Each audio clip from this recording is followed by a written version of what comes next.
नमस्कार नेपाली मित्रों, इस वीडियो को सुनिए। बहुत गंभीर विषय पर बात हो रही है एवरेस्ट पर।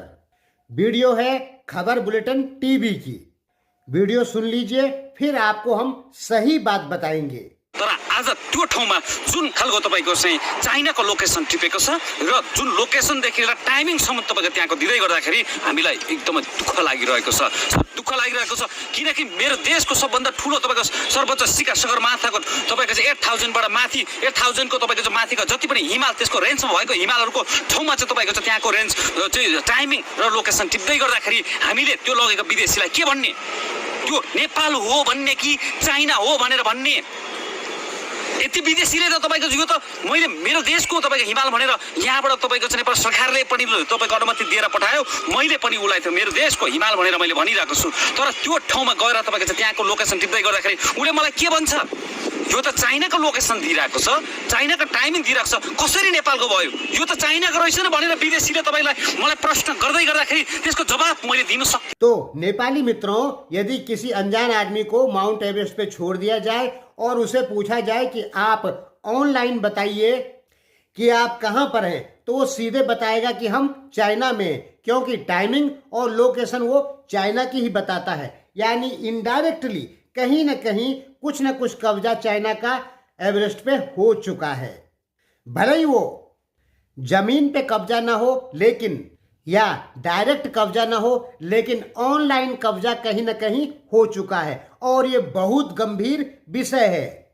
देखिए, हम इस विषय पे नहीं कहना चाहते, क्योंकि इस विषय पे नेपाल में जिसने भी कहा है चाइना के विरोध में, या तो उसका चैनल बंद हुआ है या उसके ऊपर कोई कानूनी कार्रवाई हो गई। क्योंकि चाइनीज एम्बेसी जो है इन सब चीज़ों को देखती है कि नेपाल में जो चाइनीज एम्बेसी है वो देखती है कि कौन कोई बुराई न कर दे चाइना की नेपाल में। और जो यूट्यूब चैनल बुराई करेगा उसका बंद होना लगभग तय है। नेपाल सरकार द्वारा वो चैनल बैन किया जाएगा। इसलिए हम भी डरते हैं चाइना के खिलाफ बोलने में, वो भी नेपाल के अंदर।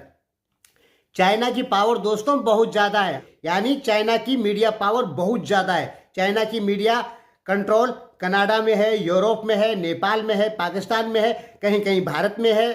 पूरी दुनिया में $10 बिलियन चाइना खर्चा करता है मीडिया के ऊपर, और ये बताने का प्रयास करता है कि चाइना सबसे अच्छा देश है और अमेरिका सबसे बुरा देश है। यानी दुनिया का ब्रेन वॉश करता है चाइना, जैसे कि नेपालियों का ब्रेन वॉश हो ही चुका है, पाकिस्तानियों का हो ही चुका है। दोस्तों, हम बिल्कुल सही कह रहे। आप अपने दिमाग में हमेशा सोचते होंगे कि चाइना बहुत अच्छा देश है, अमेरिका भारत गंदे देश है। ऐसा आप सोचते नहीं है, आपकी मानसिकता ही वैसे बना दी गई है पहले से ही। साइबर युद्ध इसे कहते हैं। यूक्रेन साइबर युद्ध के कारण बर्बाद हुआ। अच्छा खासा रशिया के साथ मिलके चलता था। अमेरिका ने वहां पे रूस विरोधी मीडिया भेज दी। उससे हुआ क्या कि वहां के लोगों का ब्रेन वॉश हुआ और रशिया के खिलाफ खड़ा हो गया यूक्रेन। इसे साइबर युद्ध कहते हैं। तो नेपाल भी साइबर युद्ध के चपेटे में है, पाकिस्तान भी है, भारत भी है। साउथ एशिया के सभी देश साइबर युद्ध के चपेटे में, ब्रेन वॉश के चपेटे में हैं। नेपालियों का ब्रेन वॉश हो गया भारत और अमेरिका के खिलाफ, पाकिस्तान का ब्रेन वॉश अमेरिका भारत के खिलाफ, श्रीलंका मालदीव का ब्रेन वॉश भारत के खिलाफ, इधर भारतीयों का ब्रेन वॉश चाइना के खिलाफ। चाइना पैसा लगाता है तो अमेरिका तो उससे ज़्यादा पैसा लगाता है मीडिया पे। तो कुल मिला जुला के हर जगह ब्रेन वॉश का ही खेल है। जो आप समाचार सुनते हैं उनकी पुष्टि नहीं कर पाते कि ये सही है या गलत है, सीधे यकीन कर लेते हैं। ये सबसे ज़्यादा गलत है। जैसे आज हमने पुष्टि बिल्कुल कर दी है कि हाँ, माउंट एवरेस्ट पे चाइना ऑनलाइन कब्जा कहीं ना कहीं थोड़ा थोड़ा शुरू कर दिया है। देखिए, इस पर हम बहुत साल से बोलना चाहते थे। ये चीज़ हम जानते हैं पहले से ही, क्योंकि नेपाली विश्लेषकों ने पहले ही सचेत कर दिया था। जिन नेपाली विश्लेषकों ने इसके बारे में बताया था उनकी नेपाल में कोई नहीं सुनता। उनको नेपाल में कहा जाता है ये भारत का अमेरिका का दलाल है, झूठ बोल रहा है। ये नहीं कि नेपाल में देशभक्त नहीं है, लेकिन उन देशभक्त लोगों की कोई नहीं सुनता। नेपाल की जनता भी नहीं सुनती है। चीन के खिलाफ एक शब्द भी कोई नेपाली बोल देता है तो उसको सीधे भारत का दलाल, अमेरिका का दलाल और देशद्रोही कहा जाता है। और जो चीन के पक्ष में झूठ फूट बोल दे, हाँ बस चीन ही महान है, इतना ज्यादा ब्रेन वॉश हो चुका है आप लोगों का। देखिए, मेरा साफ क्लियर है कि मैं नेपाल का मित्र ही हूं और दुनिया का कोई भी पोखरेल नेपाल का मित्र ही होगा, चाहे वो दुनिया में कहीं भी रहता हो। अब आप में से बहुत सारे लोग मुझे भी दुश्मन मानते हैं, तो इसीलिए तो मैं कह रहा हूं कि ब्रेन वॉश हो चुका है आपका। आप अपने मित्रों को भी नहीं पहचान रहे हैं। दोस्तों, दुनिया में 98% लोगों का मीडिया ने ब्रेन वॉश कर दिया है। 2% लोग ही ऐसे हैं दुनिया में जो सच्चाई को जानते हैं। उन 2% में हम आते हैं जो सच्ची चीजों को जानते हैं, और 98% में आप हैं जो झूठ चीजों को जानते हैं। मैं ये नहीं कह रहा कि अकेले नेपालियों का ब्रेन वॉश है, मैंने कहा दुनिया की 98% लोगों का ब्रेन वॉश है। देखिए, अब बताता हूं सागरमाथा के बारे में। कुछ साल पहले टीकाराम यत्री जी एक चैनल पे थे, उन्होंने भी इस पे कहा था। 4-5 और भी आदमी हैं, और सुरेंद्र केसी, उन्होंने भी कहा था, यही बात कही थी उन्होंने। और भी हैं दोस्तों, लेकिन मैं नाम भूल गया। सिद्धार्थ गौतम, हेमंत सेदाई, लगभग 10-12 लोग ऐसे हैं, मैं नाम भूल चुका हूं, जो साफ कह चुके हैं कि चीन कहीं ना कहीं सागरमाथा को अपने में रखना चाहता है। और देखिए, चीन क्यों रखना चाहता है? अगर चीन के अंडर में सागरमाथा चले जाता है तो दुनिया वो इतना सरल रास्ता बना देगा वहां पे कि आम आदमी एवरेस्ट चोटी पर चले जाएगा। देखिए, एवरेस्ट की चोटी पर चढ़ना आसान नहीं है, यानी एवरेस्ट पे जाना आसान नहीं है। जब कई लोग कोशिश करते तो कहीं 1-2 आदमी सफल हो पाते हैं, और दुनिया का हर आदमी चाहता है कि वो एक बार एवरेस्ट पे जरूर जाए।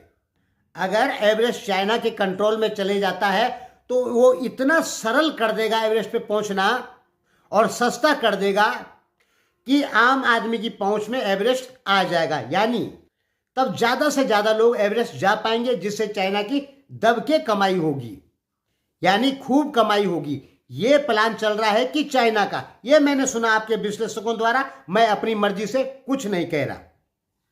आपके विश्लेषकों का कहना है कि चाइना का ये प्लान है कि एवरेस्ट अगर उसके कंट्रोल में आ जाए तो वो ऐसा रास्ता वहां बनाएगा कि दुनिया के ज्यादा से ज्यादा लोग एवरेस्ट पे चढ़ पाएंगे, और थोड़ा कम पैसे में चढ़ेंगे।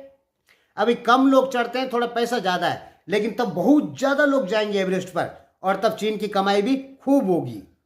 तो इस प्लान पे चाइना काम कर रहा है, ये हमने सुना है नेपाली विश्लेषकों द्वारा, हम अपनी मर्जी से कुछ नहीं कह रहे।